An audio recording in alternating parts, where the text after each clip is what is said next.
Class 12 के लिए जो हमारा अकाउंटेंसी का क्वेश्चन आंसर का सीरीज चल रहा था, उसमें हम लोग retirement of a partner chapter पढ़ रहे थे। उसमें 6 वीडियो हमने अपलोड कर दिया है। ये वीडियो नंबर 7 होगा।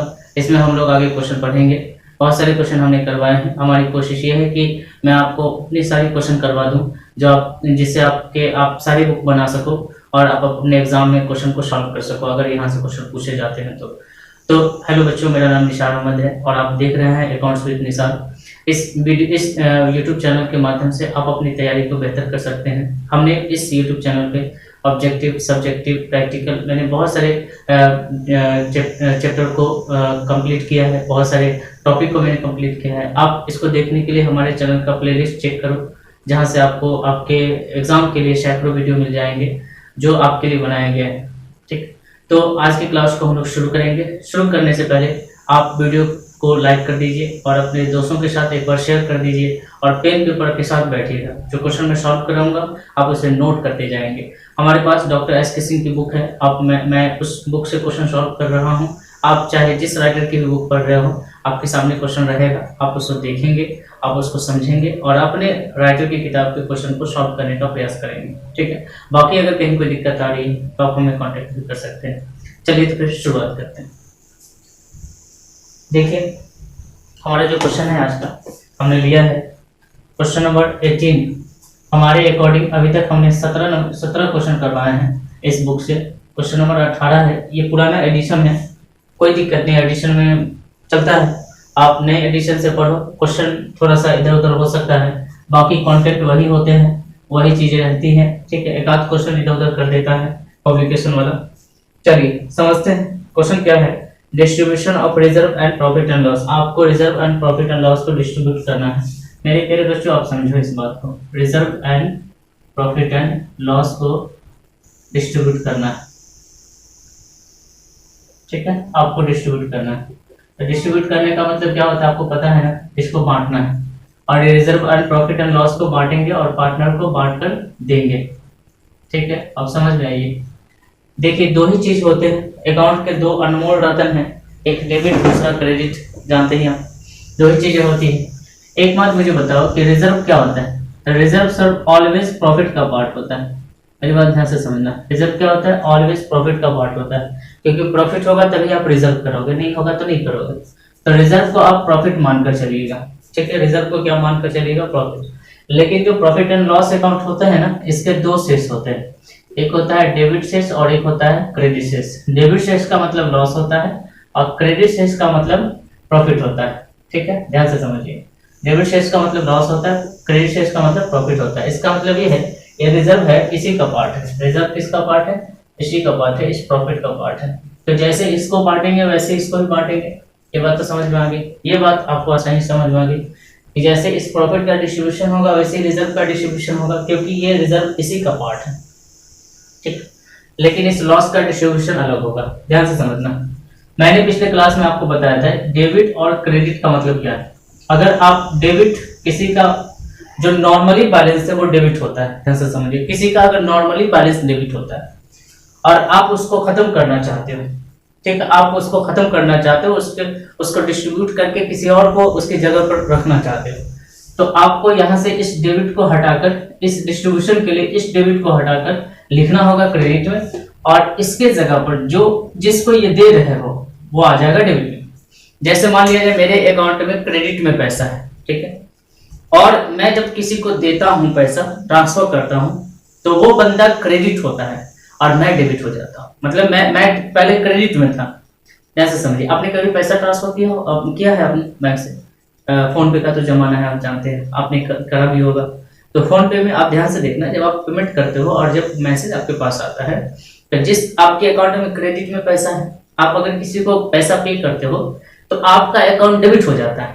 ठीक है, आप क्रेडिट में थे, लेकिन जब आपके अपोजिट कोई काम हो रहा है तो आप डेबिट में आ जाओगे, और जिस बंदे को आपने अपने पैसे दिए हैं वो क्रेडिट में चला जाएगा। ठीक है, उसी तरीके से अगर लॉस डेबिट होता है और ये लॉस अगर हम किसी को देंगे तो वो बंदा यहाँ डेबिट में आ जाएगा और ये उठकर क्रेडिट में आ जाएगा। उसी तरीके से प्रॉफिट अगर क्रेडिट में होता है, अगर हम इस प्रॉफिट को बांटेंगे तो ये डेबिट चला जाएगा और इसके जगह पर वो बंदा आ जाएगा। मतलब अगर हम अपनी जगह आपको देंगे तो हम आपकी जगह आ जाएंगे, ठीक है, और आप मेरी जगह आ जाएंगे, सिंपल सी बात ये है। तो अगर हम प्रॉफिट पार्टनरों को देते हैं तो प्रॉफिट का कौन सा सेस होता है, नॉर्मली ओपनिंग सेस क्या होता है, क्रेडिट होता है। अगर हम किसी को देंगे तो वो बंदा क्रेडिट में आ जाएगा, ठीक है, और ये चला जाएगा डेबिट में, कहेगा भाई मैं तो खत्म हो गया। खत्म होने के लिए अपोजिट में चला जाना पड़ता है, ठीक है, समझ में आ रहा है।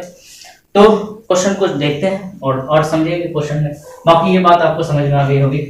सीधे सीधे इस बात को समझिएगा, बहुत ज्यादा परेशान होने की जरूरत नहीं है। आप बस इतना समझ लो कि जो चीज जहां रहती है अगर हम किसी को देते हैं तो उसकी जगह पर वो बंदा आ जाएगा, और वो जो है जिसको हमने खत्म कर दिया, बांट दिया मतलब उसको खत्म कर दिया, वो अपने अपोजिट में चला जाएगा। कहाँ चला जाएगा, अपने अपोजिट में, मतलब डेबिट है तो क्रेडिट में, क्रेडिट है तो डेबिट में, ठीक है। आइए ध्यान से पढ़िए, इस बैलेंस शीट को आप देख रहे होंगे। बैलेंस शीट में लिखा हुआ है गणेश, महेश और दिनेश साझेदार है, मतलब 3 पार्टनर आपस में पार्टनरशिप करके बिजनेस चला रहे थे। 3:1:1 के अनुपात में लम्हानी बांटते हैं। उनके बैलेंस शीट में कुछ पैसा है। देखिए हम लोगों को बैलेंस शीट में कुछ पैसा दिया हुआ है, महेश के अकाउंट में है, उससे कोई मतलब नहीं, रिजर्व हमको बांटना है। और उस बार में आप एसेट साइड में अगर देख रहे होंगे, ध्यान से देखिए, एसेट साइड में आपको देख रहे होंगे, बाकी चीजों से तो हमको कोई मतलब है नहीं, हमको मतलब है प्रॉफिट एंड लॉस है, ठीक है, प्रॉफिट एंड लॉस बांटना है, लॉस अकाउंट का बैलेंस बांटना है, और इस साइड में रिजर्व दिया हुआ है। ध्यान से समझिए। आपने कहा कि सर एक बात मुझे बताओ, जनरल रिजर्व को हम लोग जीआर लिख सकते हैं, जनरल रिजर्व। एक बात मुझे बताओ कि एसेट साइड में लिखा हुआ है, इससे तो क्लियर नहीं होता है डेबिट है कि क्रेडिट है। तो जो एसेट साइड में लिखा रहता है वो ऑलरेडी लॉस रहता है, ठीक है, लॉस को हम लोग एसेट साइड में लिख देते हैं, और जो प्रॉफिट रहता है उसको लायबिलिटी साइड में लिखते हैं। तो ये जनरल रिजर्व तो ऑलवेज प्रॉफिट का पार्ट है, आपको पता है। तो ये प्रॉफिट का पार्ट है, मतलब ये अपनी जगह पर क्रेडिट बैलेंस में रहा होगा। इसका जो नॉर्मल बैलेंस है वो क्रेडिट है, और ये एसेट साइड में आएगा तो ये नॉर्मली ये डेबिट बैलेंस रहा होगा, क्योंकि ये लॉस है, ठीक है। जब लॉस होती है तो हम बिजनेसमैन क्या करते हैं, बैलेंस शीट में उस लॉस को एसेट साइड में दिखा देते हैं। यहाँ कैपिटल में से न घटाकर हम इसके अपोजिट में दिखा देते हैं, ऐसा हम लोग कर देते हैं ताकि बैलेंस हमारा बराबर रहे। ये भी कर सकते हैं, और इसमें से कैपिटल में से घटा के भी दिखा सकते हैं। अगर घटाना चाहते हैं तो घटा लीजिए कैपिटल में से, या आप अपोजिट में दिखा देंगे तो भी उसका मतलब वही होता है। ध्यान से समझिए, एक बार फिर समझ लीजिए कि अगर यही प्रॉफिट एंड लॉस अकाउंट का बैलेंस आपके इस लायबिलिटी साइड में रहेगा तो इसको आप कहेंगे ये प्रॉफिट है, और प्रॉफिट का मतलब क्रेडिट बैलेंस। अगर यही इस प्रॉफिट एंड लॉस अकाउंट का बैलेंस एसेट साइड में रहेगा माय डियर, तो इसका मतलब ये लॉस है, और लॉस का मतलब ये डेबिट बैलेंस, ठीक है। तो आप ये कह सकते हो कि हमारे पास जो क्वेश्चन में दिया हुआ है वो डेबिट बैलेंस दिया हुआ है। क्या दिया हुआ है, debit balance.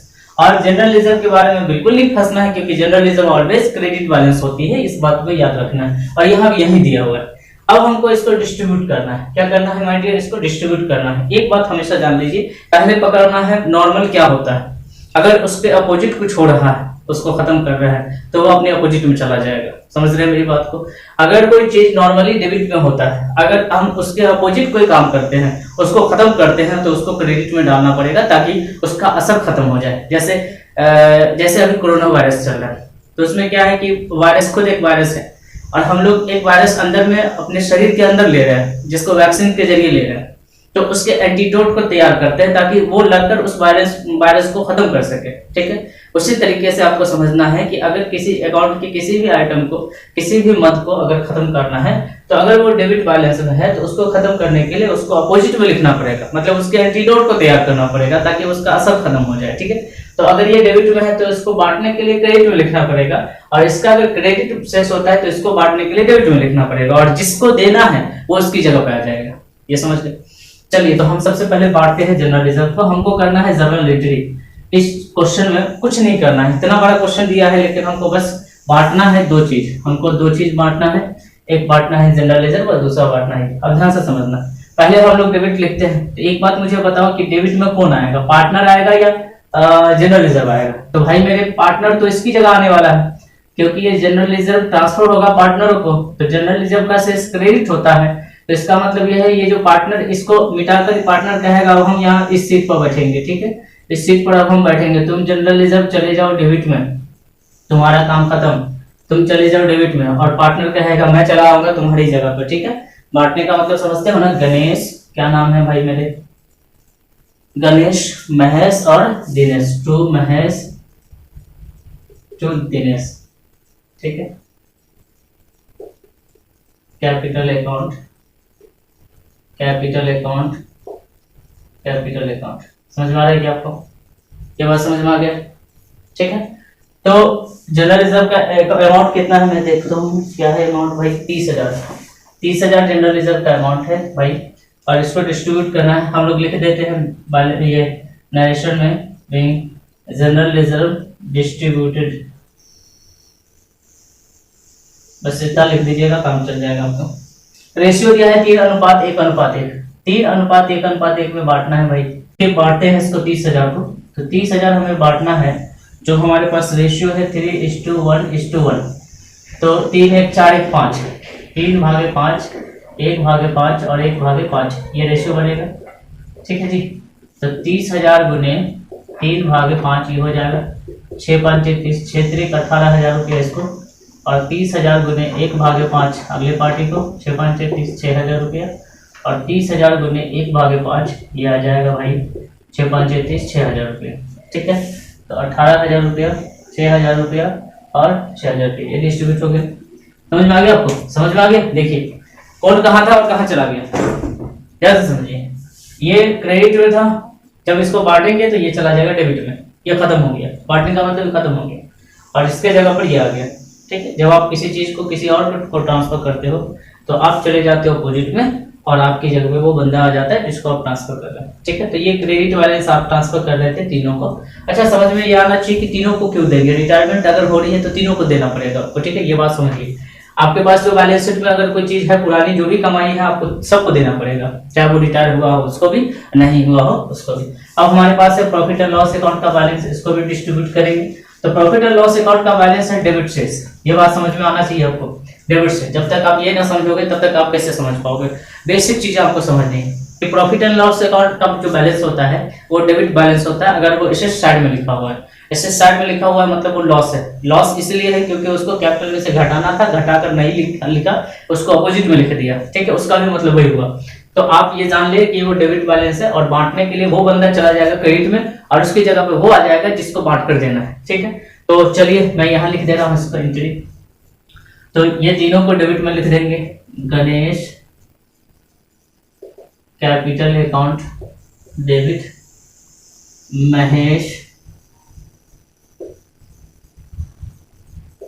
Capital account debit, उसके बाद भाई दिनेश कैपिटल अकाउंट। देखो डेबिट बैलेंस था, अब प्रॉफिट एंड लॉस ने कहा कि मैं हट जा रहा हूं, तुम आ जाओ यहाँ पे, और मैं चला जाऊंगा अपोजिट में, प्रॉफिट एंड लॉस अकाउंट, ठीक है। देखो मैं बेहतरीन तरीके से मैं आपको सारी चीजें बता रहा हूँ, अगर आप नहीं समझ पा रहे हैं तो कहीं ना कहीं आप इंटरेस्टेड नहीं है पढ़ाई में, आपको इंटरेस्ट लेना होगा और पढ़ाई को करते रहना होगा। आप यहाँ पे लिख सकते हो profit and loss account balance distributed, ठीक है। अब मैं इसको मिटा दे रहा हूँ, अब वीडियो को पॉज करके पीछे जाकर नोट कर लेना इसको। चलिए इसको डिस्ट्रीब्यूट कैसे करेंगे भाई, रेशियो वही है मेरा 4:1:1। तो पहला हिस्सा होगा 4/5, 4/5, दूसरा हिस्सा होगा 1/5, और तीसरा हिस्सा होगा 1/5। तो 20,000 का 4/5 निकालते हैं, 5 चौका 20, 4 चौका 16,000। अब 20,000 का 1/5 निकालते हैं, 5 चौका 20, 4,000, और इसी 20,000 का हम निकालते हैं 1/5, फिर ये रेशियो 4/5 20। इसका मतलब ये है कि यहाँ पर ये लिखाएगा, इसका हिस्सा आ गया 16,000 है, 4/5 20, नो ये 3 है ना भाई, हाँ ये 3, 4 दिया 12,000 याद कर दीजिए, 12,000, 4,000 और 4,000। क्लियर, उम्मीद है आप समझ में आ गया होगा आपको। बस ये नोट करिए, उसको प्रैक्टिस करते रहिएगा। चलिए आगे बढ़ते हैं अगले क्वेश्चन की तरफ। क्वेश्चन आपके सामने है, उसे पढ़िए, तब तक मैं इसे मिटा दे रहा हूँ। क्वेश्चन नंबर 18 का ए था, ये 18 का बी पढ़ेंगे, हमारे अकॉर्डिंग है ये। आप अपने बुक से क्वेश्चन मिलेगा तो उसको सॉल्व कर लेना, टिक लगा देना, और आपने उसको सॉल्व कर लिया। लेकिन नहीं भी मिलेगा तो भी आप इस क्वेश्चन को प्रैक्टिस में रखें। क्वेश्चन कहाँ से पूछा जाएगा ये आपको भी नहीं पता है, ठीक है। इसलिए टॉपिक को समझना लाजमी है, टॉपिक को समझना जरूरी है, ताकि आप अपने क्वेश्चन को सॉल्व कर सकें, ठीक है। जरूरी नहीं कि अकाउंट के क्वेश्चन आपके फाइनल एग्जाम में इसी बुक से पूछे जाए, या उस बुक से पूछे जाए, या उस बुक से कहीं से भी पूछ सकता है, ठीक है। बस आपको समझ में आना चाहिए कि ये चीजें ऐसे होती है। अगर नहीं समझ में आ रहा है तो पूरा बुक बना लीजिएगा, आपसे एग्जाम में एक क्वेश्चन ना बनेगा, ठीक है। लेकिन अगर आप किसी एक टॉपिक को समझ लेते हैं, किसी से भी समझ लेते हैं और एग्जाम में वो टॉपिक आता है, उस टॉपिक का क्वेश्चन आता है, आप सॉल्व कर लीजिएगा। बहुत ज्यादा चीजें रूल तो याद रखने की नहीं है, तो सब भाषा है, लैंग्वेज पे क्वेश्चन बनता है ये सब, ठीक है। आगे बढ़े, बस 2 ही रतन है, डेबिट और क्रेडिट। संजय, मनोज, शेखर एक फॉर्म में साझेदार है, वे लाभ हानि को 1:2:3 के अनुपात में बांटते हैं। 31 दिसंबर 2018 को उनका चिट्ठा इस प्रकार है। और उनके हिसाब किताब में आप कैपिटल अकाउंट में देखिए, जो बैलेंस शीट में दिया हुआ है ओपनिंग हिसाब यही सब है। जो बेसिक हिसाब है ये है। वो संजय के अकाउंट में कुछ पैसे हैं 24,000, मनोज के अकाउंट में, शेखर के अकाउंट में जनरल रिजर्व, ध्यान से पढ़िए उसको, जनरल रिजर्व को।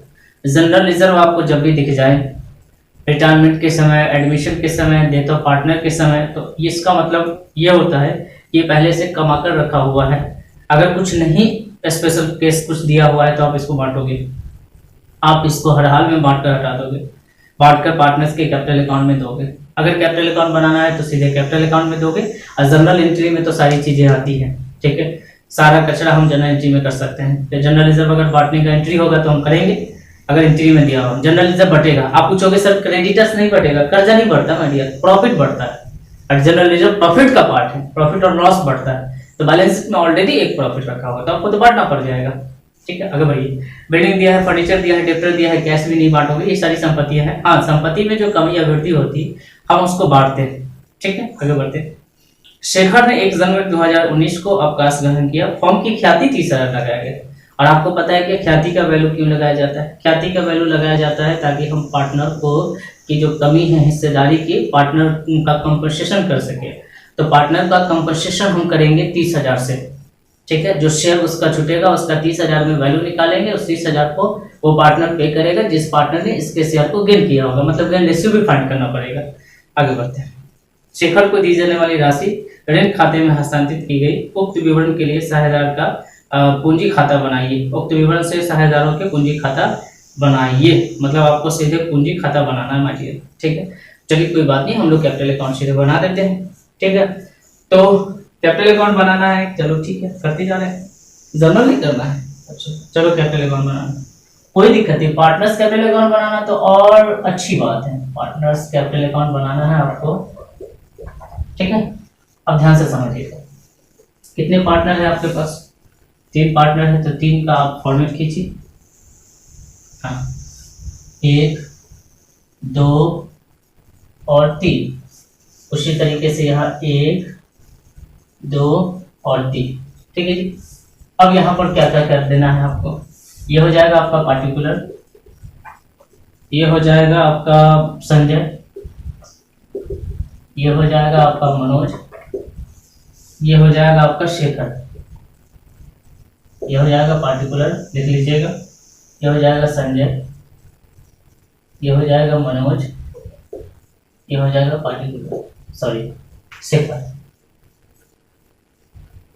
सबका अकाउंट बना दिया हमने एक साथ, ये डेबिट हो गया और ये क्रेडिट हो गया, ठीक है। ये बात समझ में आ रही है? बस आपको पढ़ते जाना है, राइट। चलिए पढ़ना है। अब सबसे पहले समझना है कि हमें बनाना है कैपिटल अकाउंट।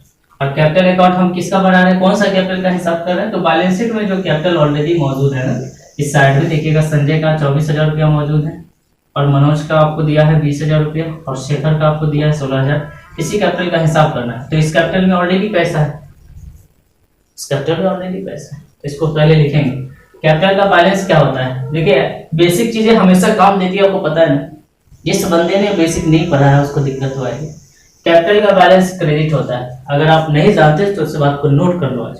कैपिटल का बैलेंस क्रेडिट होता है, ठीक है। तो कैपिटल का जो बैलेंस होता है, इस बैलेंस को यहाँ लिखना पड़ेगा, बाय बैलेंस बीडी, ठीक है। ब्रॉट डाउन, इसको ब्रॉट डाउन किया गया यहाँ पे। तो इसका बैलेंस 24,000 है बच्चों, इसका बैलेंस 20,000 है माय डियर, इसका बैलेंस 16,000 है।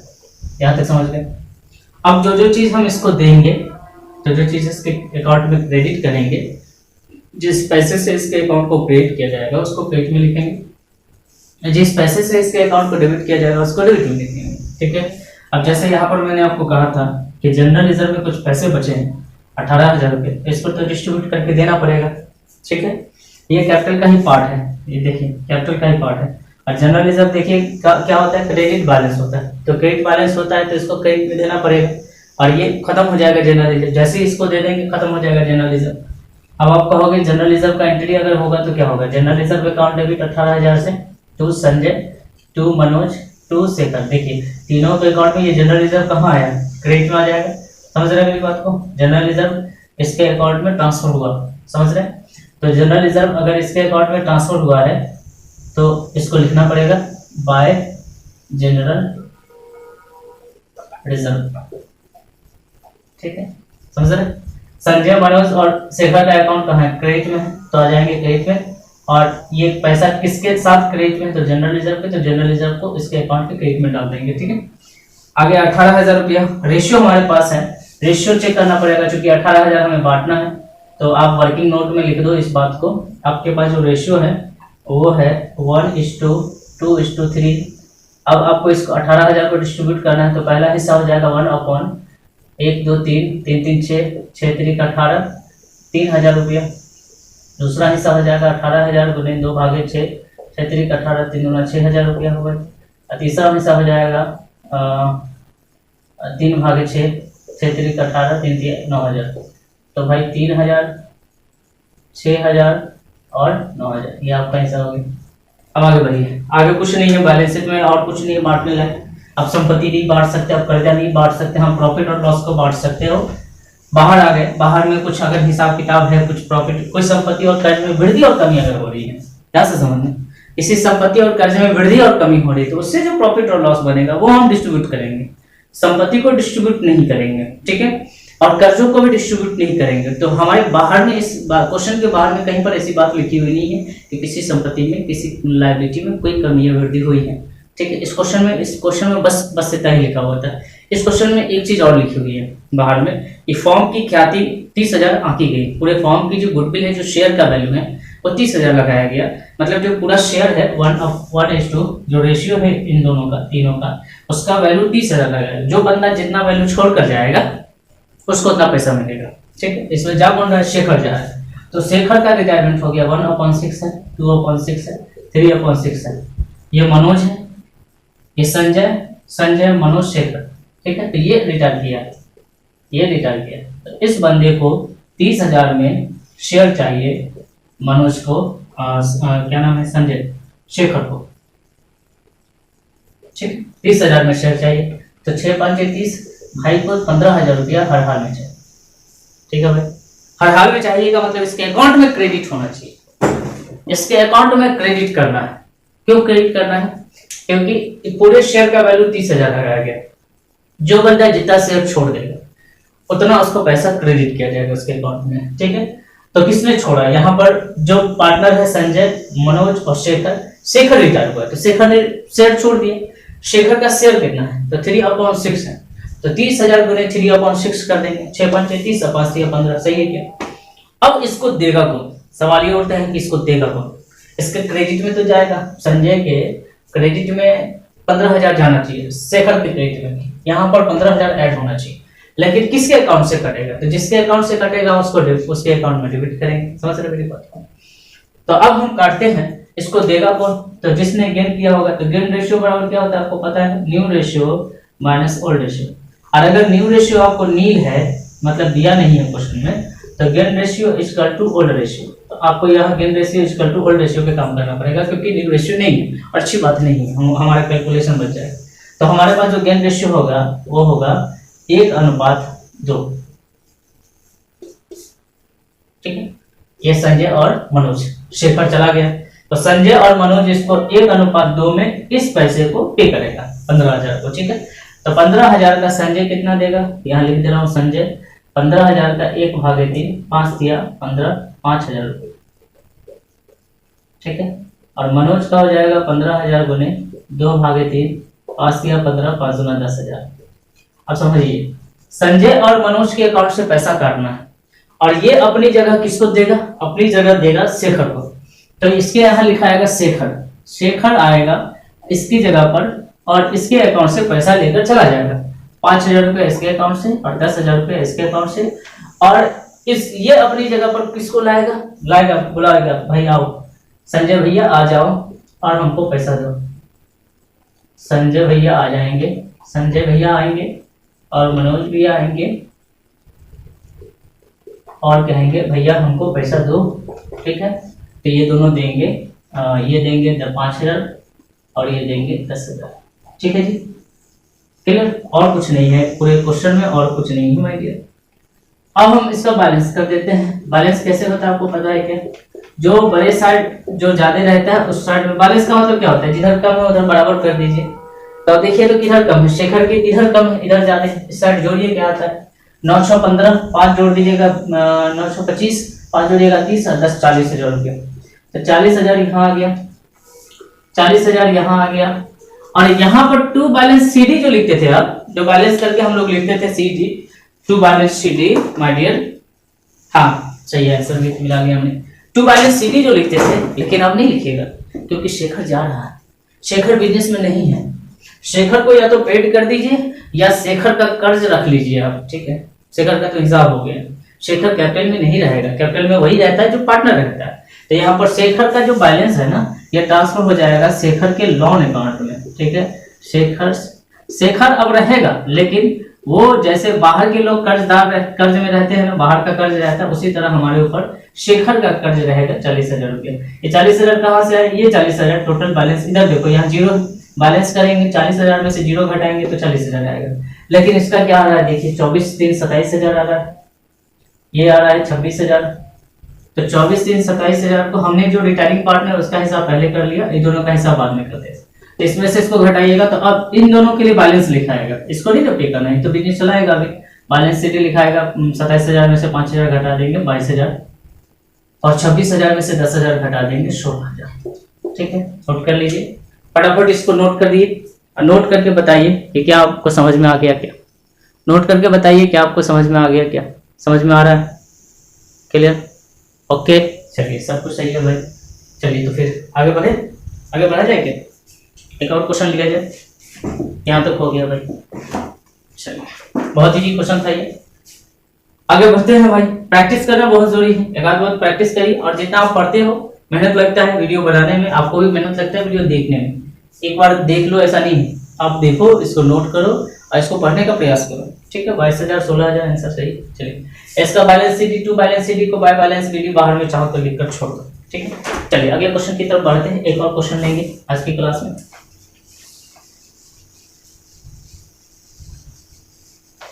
फटाफट से इसको मिटा दो, क्वेश्चन आपके सामने थोड़ा पढ़िए, उसके बाद में पढ़ के समझाऊंगा आपको, घबराना नहीं बिल्कुल।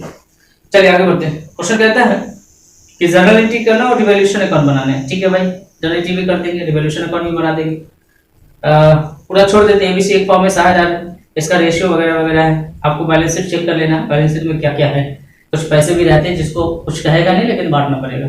क्रेडिटर्स, भाई क्रेडिटर्स को कुछ नहीं कर सकते हैं, कर्जदार नहीं बढ़ता है। रिजर्व फंड, भाई जर्नल एंट्री करनी है, reserve fund DPR, reserve fund तो बटेगा, हर हाल में बटेगा, ठीक है, क्योंकि हमको जर्नल एंट्री कर रहे हैं। रिजर्व फंड तो बांटना ही पड़ेगा क्योंकि पार्टनर जा रहा है, कोई पार्टनर रिटायर कर रहा है, तो रिजर्व फंड मार्क कर लीजिए, इसको बांटना पड़ेगा आपको। बांटिएगा तो काम है तो इसको दर्शाना पड़ेगा कि हाँ हमने बांट कर दे दिया। आप कहोगे क्रेडिटर्स को क्यों नहीं बांटा सर? अरे भाई प्रॉफिट का डिस्ट्रीब्यूशन होता है, कर्जा और संपत्ति का नहीं होता है, समझ में आ रहा है।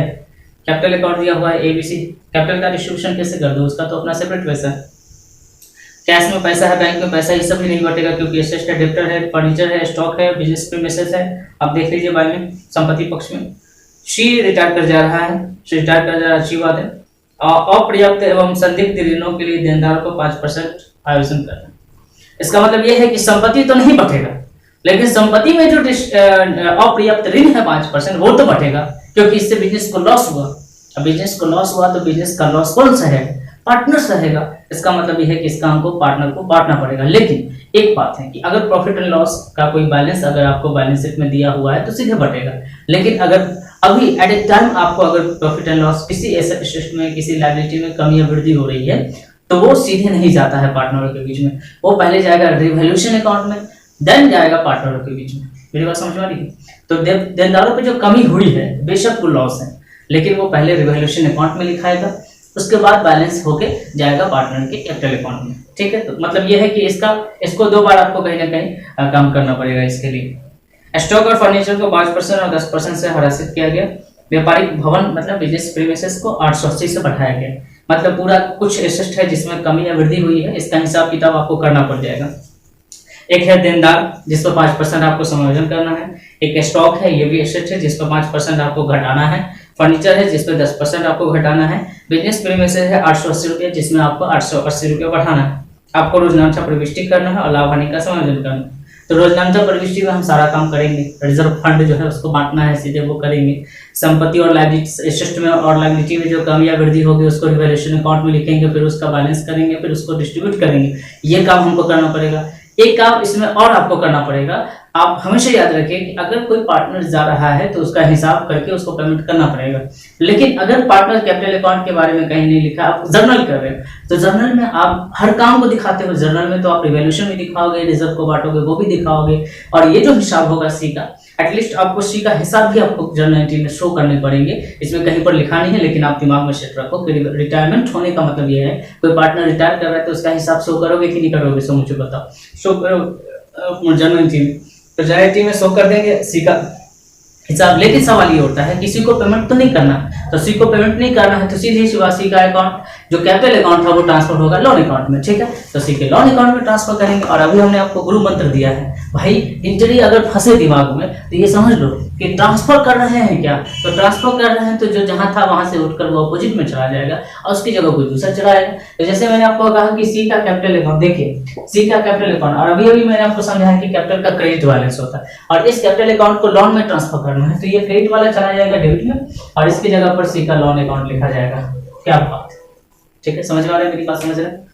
कहाँ चला गया भाई कपड़ा, इसको मिटा दो, चले आगे बढ़े। तो इसको मैं मिटा देता हूँ और मैं क्वेश्चन को सॉल्व करना शुरू करता हूँ। सबसे पहले बैलेंस शीट को देखेंगे। बैलेंस शीट में जो रिजर्व फंड है उसको डिस्ट्रीब्यूट कर दीजिए, फटाफट से देखते जाइए और करते जाइए। जर्नल एंट्री का फॉर्मेट आपको खींच लेना है, हमारे पास उतना जगह नहीं है कि फॉर्मेट हम खींच के आपको दिखाएं, आपको सीधे काम करके दिखा रहा हूँ। जनरल रिजर्व को बांटेंगे, जनरल रिजर्व, रिजर्व फंड, ठीक है, रिजर्व फंड को डेबिट कर देंगे। और मैंने आपको बताया ना कि रिजर्व फंड को डेबिट क्यों करना है, क्योंकि रिजर्व फंड क्रेडिट बैलेंस होता है और इसको बांटना है तो ये उठकर चला जाएगा डेबिट में। कहेगा हाँ भाई तुम आ जाओ हमारी जगह पर, मैं जा रहा हूँ, मैं जा रहा हूँ, तो भाई दो ही जगह है, क्रेडिट और डेबिट, तुम डेबिट में जाओ, इसके जगह पर पार्टनर आएगा। तो यहाँ लिखेंगे एज कैपिटल अकाउंट, समझ रहे, to B's capital account, to C's capital account, सही है भाई। और नरेशन लिख देंगे जनरल रिजर्व डिस्ट्रीब्यूटेड या transfer to partners capital account, बहुत ईजी है। 4800 और 4800 को डिस्ट्रीब्यूट करना है। रेशियो आपको दिया है 1/2, 1/3, 1/6, तो 1/2, 1/3, 1/6, तो 4800 का 1/2 कितना हो जाएगा, 2400। 4800 का 1/3 कितना हो जाएगा, 16 दिया 48, 1600। 4800 का 1/6 कितना हो जाएगा, 8 6 48, 800, ठीक है भाई।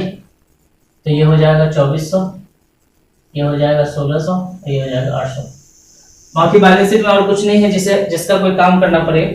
लेकिन बाहर में आपको दिया है कौन नंबर में, मतलब ये नंबर में देखिएगा, पढ़िएगा, कहता है अपर्याप्त ऋण के लिए देनदारों को 5% आयोजन करो। मतलब देनदारों को 5%, इसको नोट करना है वर्किंग नोट में, मैं मिटा दे रहा हूँ।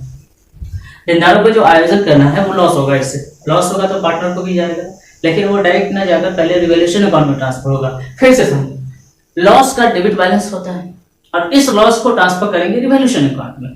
कौन सा लॉस, तो प्रोविजन फॉर बैड डेट्स वाला लॉस, ये लॉस डेबिट बैलेंस होगा, क्योंकि all expenses and losses are debited, वो सब डेबिट होता है। आपको 11th में पहले क्लास में ये सारी चीजें समझा दिया गया होगा, ठीक है, कि सभी लॉस डेबिट बैलेंस होते हैं। हमारे अकाउंट के हिसाब किताब में लॉस को डेबिट में लिखा जाता है, तो लॉस ऑफ डेबिट में होता है। लेकिन जब हम ट्रांसफर करेंगे तो वो कहेगा हट भाई मैं आ गया हूँ, मैं आऊंगा डेबिट में तुम्हारी जगह, तो इसको ट्रांसफर करना रिवैल्यूएशन अकाउंट में, तो रिवैल्यूएशन अकाउंट डेबिट में आ जाएगा और ये उठकर चला जाएगा क्रेडिट में, ठीक है, अपोजिट में चला जाएगा। The two provision for doubtful debts. लेकिन सवाल ये उठता है कि और भी तो लॉस है, एक थोड़ी है, तो बाकी सबको भी तो सेम कंडीशन यहाँ पर लिख दे रहे हैं, क्या दिक्कत है। तो बाकी सभी और जो लॉस है उसको ढूंढ के लिख दीजिए, क्योंकि सेम कंडीशन है, लॉस क्रेडिट में आ जाएगा और इसके जगह पर रिवैल्यूएशन अकाउंट आ जाएगा, ठीक है भाई। एक और लॉस है, स्टॉक में डिप्रिसिएशन हुआ है, वो लॉस है आपका। एक और लॉस है फर्नीचर में, देखो ध्यान से पढ़ो, फर्नीचर में कुछ कमी हुई है, वो लॉस है आपका। ठीक है, मैं यहाँ पर छोटा छोटा अमाउंट करके वर्किंग कर दे रहा हूँ। 7200 का 5%, 7200 का भाई 5% आयोजन है, 5% कर दिया हमने तो 100 कट जाएगा। अब 72 5 7 5 35 और 5 गुना 10 360 रुपये। समझ में क्लियर। स्टॉक का आपको 5% कमी हुआ है। स्टॉक था कितने का, बैलेंस शीट में चेक कर लीजिए। स्टॉक है जो 5600 का दिख रहा है, ये नहीं बांटना, 5600 नहीं बांटना, 5600 में जो 5% कमी हो गई तो उससे लॉस हो गया। अब प्रॉफिट और लॉस मैं बार बार कह रहा हूँ, प्रॉफिट और लॉस अकाउंट का बंटवारा होता है तो 0 से 0 कट जाएगा और 5 25 6 5 30, ठीक है, ये हो जाएगा 280। ठीक है जी, क्लियर। आगे बढ़े। उसके बाद दिया है 10% आपको हरास करना फर्नीचर पे, तो फर्नीचर आपका है 4800 का 10% तो वैसे भी आप समझ गए होंगे 480 होगा। क्लियर, समझ में। अब देखो इसको ऐड कर लो, बाकी और कुछ नहीं, एक असिस्ट है, बिजनेस प्रीमिसेस है, यहाँ लिख दीजिए provision for bad debts, depreciation on stock and furniture, ये सारी चीजें आप भाषा बनाकर कहानी बनाकर लिख दीजिए छोटा छोटा। अब देखिए 4 2 6 6 3 9 900 ये हो गया और 900 हो गया ये, और ये हो जाएगा 8 दूना 16 6 22, ठीक है, 220, तो 900 और 220 कितना हो गया 1120, 1120 ये हो गया, ठीक है, सही है कि 8 8 16 6 22, ये 2 4 3 7 और 2 9, ठीक है जी। एक और हमारे पास असिस्ट है जो वृद्धि हो गया, बिजनेस प्रीमिसेस में वृद्धि हो गई, तो वृद्धि हो गई तो प्रॉफिट हो गया, प्रॉफिट हो गया तो वो बैठा था क्रेडिट में। रिवॉल्यूशन कहा कि हट हट मुझको ट्रांसफर कर इस प्रॉफिट को, तो वो चला जाएगा डेबिट में, जो क्रेडिट में था जो प्रॉफिट था उस डेबिट में चला जाएगा। तो बिजनेस प्रीमिसेस कहेगा ठीक है भाई मैं जा रहा हूँ डेबिट में, मुझे खत्म कर दो अकाउंट डेबिट टू रिवैल्यूएशन। देखिए दोनों प्रॉफिट और लॉस को हमने रिवैल्यूएशन अकाउंट में ट्रांसफर कर दिए। बिजनेस प्रीमिसेस इंक्रीज, ठीक है, आप लिख दीजिए increase amount of business premises या बिजनेस प्रीमिसेस इंक्रीज। तो कितना है भाई इंक्रीज में कितना हुआ है इसका, कहाँ गया, आ जाओ जल्दी, 880 रुपये, 880 रुपये। बच्चों समझो मेरी बात को, ठीक है। अब जाएगा पार्टनरों में फाइनल पैसा। देखिए ऐसा इसलिए होता है क्योंकि आप देखिएगा 1 2 3 4 अमाउंट ऐसे हैं जिससे प्रॉफिट और लॉस हुआ है। इसको अगर हम कैपिटल अकाउंट में ट्रांसफर तुरंत कर देते तो वो कैपिटल अकाउंट कचरा हो जाएगा, ठीक है, इसीलिए हम इसको एक नॉमिनल अकाउंट बनाते हैं, रिवैल्यूएशन अकाउंट। पहले इस अकाउंट में लिखकर हिसाब कर लेते हैं और फाइनल हिसाब ट्रांसफर करते हैं। फाइनल हिसाब का मतलब क्या होता है, आप मुझे ये बताओ कि अगर किसी से 10,000 रुपया लेना है और उसको 12,000 देना है, ठीक है, तो हम 10,000 लेंगे ही क्यों, हम उसको काट के 12,000 देना है तो 4,000 दे देंगे। समझ रहे मेरी बात को। इसी तरीके से अगर किसी से लॉस 11,220 रुपया लॉस का हिसाब लेना है और 880 रुपया प्रॉफिट का हिसाब देना है, ध्यान से समझिए, 1120 रुपया लॉस का हिसाब लेना है मतलब डेबिट करना है और 880 रुपया प्रॉफिट का हिसाब देना है, तो हम क्यों देंगे 880 रुपया काट कर जो लॉस बन रहा है, बैलेंस फाइनल बैलेंस तो लॉस में जाएगा। 1120 रुपया लॉस में 880 रुपया प्रॉफिट में, तो फाइनल बैलेंस तो लॉस में ही जाएगा। आपको फाइनली क्या बचेगा, लॉस ही ना बचेगा।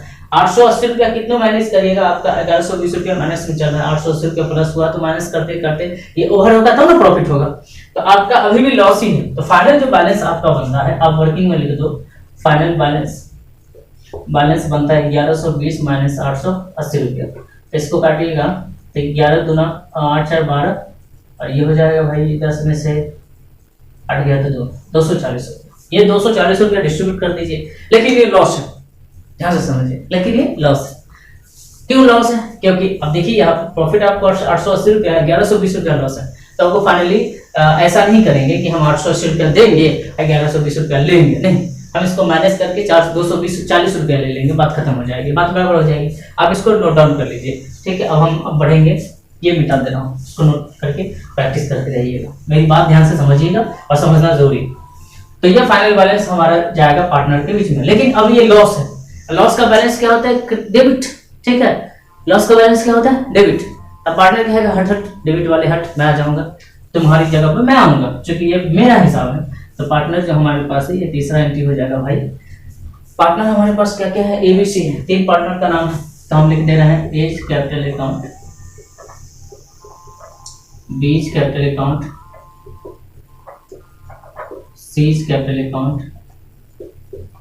पूरा प्रोसेस समझना है, कहानी नहीं और कुछ नहीं है, पूरा लैंग्वेज पे डिपेंड करता है। रिवॉल्यूशन अकाउंट देखो, लॉस डेबिट होता था, ये क्रेडिट में आ गया, कहा मेरा प्रभाव खत्म हो गया 240 से। अब इसको बांटना है भाई, तो बांटने का क्या तरीका था, एक भाग 2, 1/3, 1/2, तो 240 का 1/2 120 रुपया, 1/3 240 का 1/3 8 3 24, 1/6 240 का 1/6 कितना हो जाएगा, 6 चौक 24, नहीं हाँ 6 चौक 24 40 रुपये, तो 120 रुपया, 80 रुपया और 40 रुपया, सही है क्या। और यहाँ लिख देंगे रिवॉल्यूशन लॉस डिस्ट्रीब्यूटेड या ट्रांसफर। बस मेरी एक बेसिक चीज है, याद रखना, बिल्कुल दिमाग में सेट करके रखना, ठीक है। जो जहां है अगर वो ट्रांसफर होगा उसकी जगह पर वो आ जाएगा जिसको वो ट्रांसफर कर रहा है, और वो चला जाएगा अपोजिट में, है कुछ नहीं। बस इतनी सी बात अगर आप याद रखते हैं, हमारी इतनी सिंपल सी बात, बहुत ज्यादा पढ़ने की जरूरत नहीं है, तो आप सारे क्वेश्चन को सॉल्व कर सकते इजीली। अब हमारे पास पूरा हिसाब क्लियर है और कुछ नहीं है हमारे इस क्वेश्चन में, लेकिन हमको सी का जो बैलेंस है वो जर्नल एंट्री में शो करना पड़ेगा, ठीक है। तो एक एंट्री आपको अपने मन से यहाँ करना है। तो सीज कैपिटल अकाउंट, देखो फिर मैं समझाता हूँ, कैपिटल अकाउंट का बैलेंस क्या होता है, क्रेडिट, लेकिन इसको डेबिट में इसलिए लिख रहे हैं क्योंकि इसकी जगह पर आने वाला है इसका लोन, तो सीज लोन अकाउंट, इसको ट्रांसफर कर देना है, ठीक है। और नरेशन में लिख देना है डी, समझ रहे हो मेरे बच्चों, समझ रहे, तो बिंग में लिख देंगे। अब समझना है कि हिसाब किताब में कितना आ रहा है, सी का हिसाब देखना पड़ेगा आपको। तो सी का हिसाब हम लोग करते हैं, तो सी के हिसाब में पहले से क्या था कैपिटल अकाउंट में, तो सी के कैपिटल अकाउंट में पहले से 8000 था, पहले से सी के कैपिटल अकाउंट में 8000 था। फिर हमने जनरल रिजर्व पार्ट कर दिया, देखिए हमने मिटा दिया, लेकिन हमारे पास तो हिसाब नहीं है। 4800 का 1/6, 6 8 48, 800 रुपया आया था जनरल रिजर्व में। उसके बाद हमने और कुछ नहीं दिया है इसको, लेकिन ये लॉस हम इसके अकाउंट से फाइनली 40 रुपया भी काटेंगे, तो ये हो जाएगा 8800, ये -40, ये हो जाएगा 60 7 8760 रुपये, 8760 रुपये इसका हिसाब। चलिए परफेक्ट, 8760 रुपया, 8760 रुपया, ठीक है, 8760 रुपया बिल्कुल राइट आंसर है, ठीक है। चलिए तो यहाँ तक आ गए, ये क्लियर हो गया भाई, ये क्लियर हो गया। अब हमको रिवॉल्यूशन अकाउंट बनाना है। देखिए जनरल एंट्री करा हुआ है और रिवॉल्यूशन अकाउंट बनाना है, तो कोई बड़ी बात थोड़ी है। रिवॉल्यूशन अकाउंट में बस उठा के उसको रख देना होता है, रिवॉल्यूशन अकाउंट में बस उठाकर उसको रख देना होता है, ठीक है। तो रिवॉल्यूशन अकाउंट तो यूं बन जाएगा, चुटकी बजाते ही रिवॉल्यूशन अकाउंट, ठीक है। समझ रहे हैं मेरी बात को, है ना। चलिए तो ये हो जाएगा भाई, पार्टिकुलर लिख देंगे, अमाउंट लिख देंगे, पार्टिकुलर लिख देंगे, अमाउंट लिख देंगे, बाकी चीजें आप सजाते रहना। ये डेबिट हो गया और ये क्रेडिट हो गया, ठीक है जी। हम लोग लिख देते हैं टू बाय और टू, जो प्रॉफिट है बाय में, जो लॉस है टू में ट्रांसफर होने वाला है, ठीक है।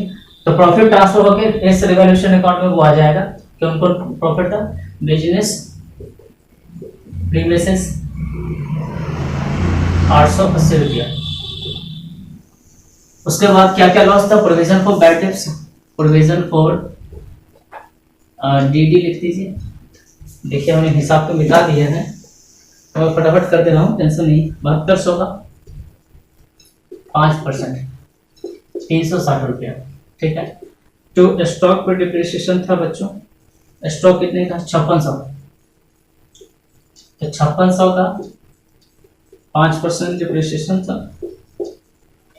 आ जाएगा 6 5 30 5 280 रुपया। टू और कुछ था क्या, हाँ फर्नीचर पर डिप्रिसिएशन था 10%, फर्नीचर पे डिप्रिसिएशन 10% बाई वो था, फर्नीचर कितने का था 4800 का, 4800 का 10% कितना हो जाएगा 480। इसको जब जोड़ेंगे 1120 आएगा, और इसको 1120 इधर लिख देंगे, इसको घटा देंगे तो 240 रुपया आएगा, और इस रिवॉल्यूशन लॉस को ट्रांसफर करेंगे, रिवॉल्यूशन लॉस ट्रांसफर कर देंगे ए बी सी। ए को कितना आया था, ए को कितना आया था भाई, इसका ए को आगे तो 120 रुपया, इसको 80 रुपया और इसको 40 रुपया, ठीक है, हो गया, ठीक है, ठीक आंसर। समझ रहे मेरी बात को।